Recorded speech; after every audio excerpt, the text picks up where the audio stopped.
Hi everyone. Nakikita nyo siguro yung rope na yan na nasa center ng table. Meron ho ako nakita sa online na bagong game. Ang tawag nila is magnetic chess. Ito po yung magnet. Yan. Dalawang magnet yan. Bawat isang ganito is merong 10 pieces. Yan. Dalawang tao usually naglalaro dyan. Kaya since wala akong kasama dito, ako na lang.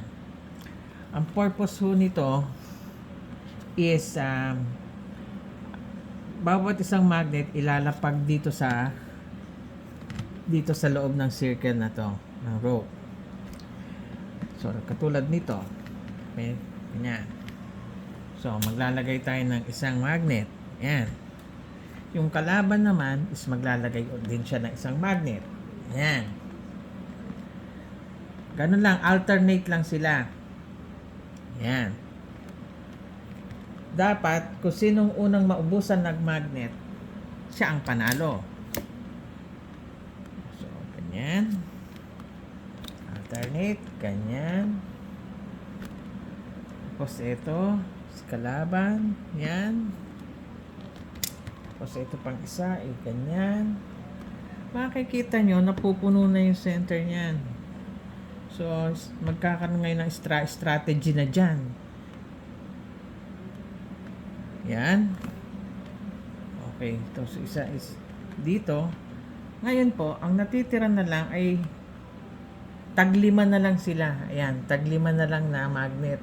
Ayan o, 5. At yung isa ay 5 din. Hindi ko mailapit kasi didikit eh. So, turn na ngayon nung kalaban na isa.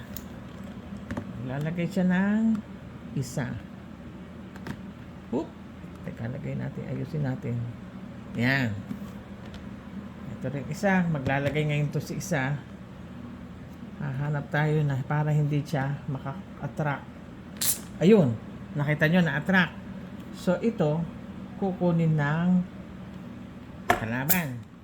So, magiging 6 na ngayon yung sa kanya, 4 na lang yung sa kalaban. So, maglalagay na ngayon to si kalaban. Okay. Lagay din yung isa dito. 3 na lang yung isang kalaban. Pero saan niya ilalagay ito? Dito. Oop! Ayan. Di kuha niya to. Tanggal.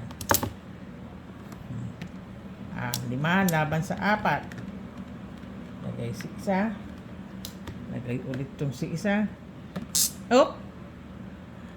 Kuha na naman niya to. 5. Ay! Naku! Nagdikit. Kanya pa rin yan. Okay. Lagay na ngayon si isa. Lagay si kalaban. Kalaban dito. Isa dito. At si kalaban ulit. Dito. At isa pang kalaban. Dito. Uy! Nako. Ang saya-saya. Sino pa ba? Ito naman si kalaban ulit na isa. Dito. Naku po! Ayan. Naku po! Ayan, patay na. Kuha niya 5. Isa na lang yung kalaban. Di panalo na yung isang kalaban. Ganun lang po ang kasimple ang game. Okay? So, see you next time!